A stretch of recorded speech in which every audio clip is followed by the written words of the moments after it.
ನಮ್ಗೆ ಹಿಂದಿ ಬೇಕಾಗಿಲ್ಲ. ಈ ಎರಡು ಭಾಷೆಗೆ ಒತ್ತನ್ನು ಕೊಡಬೇಕು ಅಂತ ಹೇಳ್ಬಿಟ್ಟು ಸರ್ಕಾರವನ್ನು ಕೇಳ್ಕೊಳ್ತಾ ಇದ್ದೀವಿ. ಇನ್ಯಾವುದಾದ್ರು ಪ್ರಶ್ನೆ ಇದೆ?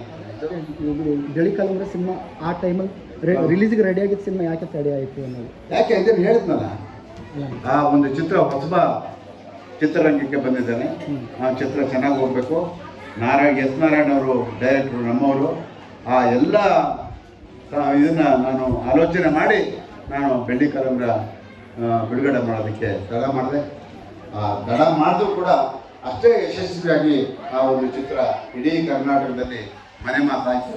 ಇವತ್ತು ನವೆಂಬರ್ 1ನೇ ತಾರೀಕು ಬಂದರೆ ನೀವು ಎಲ್ಲೆಲ್ಲೂ ಕೇಳ್ಬೋದು, ಕೇಳಿಸಿದೆ ಕಲ್ಲು ಕಲ್ಲಿನಲ್ಲಿ ಕನ್ನಡ ನುಡಿ ಅಂತ ಹೇಳಿ ನಮ್ಮ ದೊಡ್ಡರಂಗೆ ಅವರು ಬರೆದಂಥ ಒಂದು ಸಾಹಿತ್ಯ. ಹಂಸಲೇಖ ಅವರು ಅದಕ್ಕೆ ಸಂಗೀತ ನಿರ್ದೇಶಕರು.